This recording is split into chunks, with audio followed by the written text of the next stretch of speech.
Le fait de rapprocher les médecines conventionnelles et les médecines naturelles, je trouve qu'il y a une sorte d'intelligence qui fait que, j'ai l'impression, hein, peut-être que je me trompe, mais j'ai quand même l'impression qu'en fait les gens dans le public, ce sont des gens qui ont l'intelligence de ne pas prendre parti pour la médecine conventionnelle ou pour la médecine naturelle. Il y avait une sorte d'intelligence dans l'unité.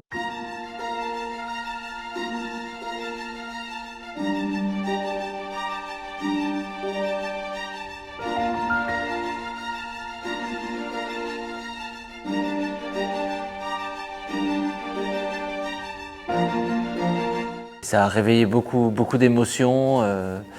J'ai trouvé beaucoup de sujets très intéressants. Ça va dans le chemin que je veux suivre, quoi. Ça vaut vraiment le coup parce que d'abord la qualité des intervenants est quand même exceptionnelle. Il y a la puissance, il y a de la bienveillance, il y a du métier, il y a des expertises. Et puis surtout, ce que j'ai trouvé vraiment intéressant, c'est que c'était plein d'angles différents. Et chaque angle a parlé à une partie de nous. Tous les conférenciers que j'ai vus sont des conférenciers qui sont venus me toucher on va dire, dans des profondeurs chez moi. Aujourd'hui, j'ai appris des choses encore. Ça m'a permis de rencontrer des gens, de discuter avec eux. Tous les conférenciers sont accessibles et on peut discuter avec eux tout au long de la journée, pendant les pauses. Rencontrer ses mentors, rencontrer les gens qui nous inspirent, c'est important.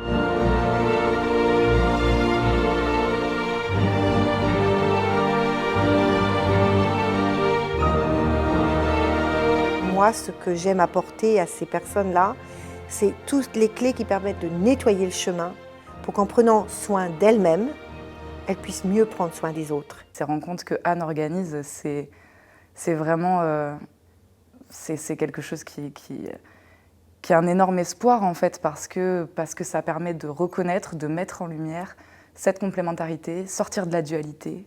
J'ai commencé par la sophrologie il y a plus de 15 ans maintenant, et c'est vrai qu'au départ, voilà, ça n'était pas forcément toujours bien accueilli par le corps médical, et donc je trouvais que l'opportunité était vraiment très intéressante justement pour voilà, être là et mettre à l'honneur tous ces soins complémentaires. C'est pas, moi j'aime pas alternatif, c'est complémentaire. Le fait de venir parler d'une spécialité, c'est vraiment l'idée, c'est de pouvoir le transmettre. J'ai tellement à cœur de dire voilà, ça existe, l'EFT, voilà les résultats qu'on peut en attendre, que moi je trouve ça génial de pouvoir avoir une scène. Il y a pas mal de personnes qui ne connaissent pas encore, et ce sont des personnes qui peuvent s'en saisir pour pouvoir aider à leur tour des patients ou des clients. Donc c'était super.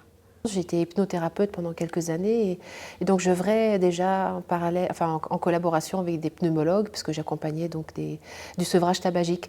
Donc en fait, ce n'est que l'avancée logique de cette collaboration, en tout cas avec la médecine traditionnelle. Est-ce qu'il y a un fossé? Oui et non. De mon point de vue, je pense qu'à partir du moment où on veut regarder l'alliance, eh bien on la renforce. Je suis médecin généraliste à Morgat, en presqu'île de Crozon. J'ai créé mon cabinet en 2005, après avoir repris mes études de médecine à 35 ans. Et lorsque je me suis installée, j'ai réalisé que je n'avais aucun outil pour accompagner mes patients dans le cadre de la médecine générale. Et curieuse et interpellée et intuitive, j'ai cherché, j'ai trouvé plusieurs pistes.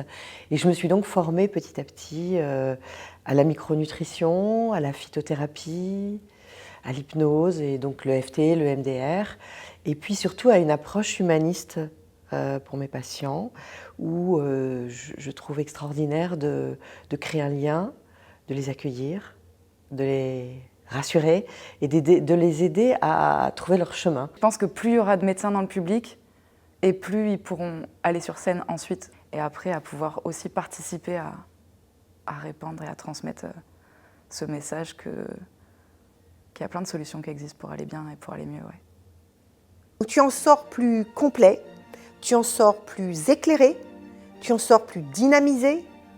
Tu as des échanges, tu peux poser des questions que tu ne poserais pas de la même façon si tu étais online. Et puis, oui, puis il y a vraiment les rencontres. Les rencontres, ça c'est essentiel. Les rencontres entre les gens. Parce qu'après, il y a les rencontres avec nous, les conférenciers. Mais après, entre soi, il y a du réseau qui se tisse. Il y a des partages d'expérience. Donc il y a plein de niveaux, c'est waouh. J'ai ressenti beaucoup d'émotions. Ça m'a confortée dans ma pratique et le chemin que je suis. Rassurée, réconfortée. Moi, j'invite les gens vraiment à venir découvrir ce genre d'événements pour s'enrichir de nouvelles rencontres et de nouveaux possibles et d'ouverture. S'il y a des gens qui hésiteraient à venir à ce genre d'événement, je leur dirais soyez curieux, tentez, ouvrez le champ des possibles. Il y a toujours des choses à recevoir d'êtres qui ont fait leur chemin. Si je dois motiver des gens à venir, foncez, vous posez même pas la question en fait, c'est une évidence. Le mot c'est évidence et vous allez voir tellement c'est chouette et c'est chargé en émotions, c'est à vivre.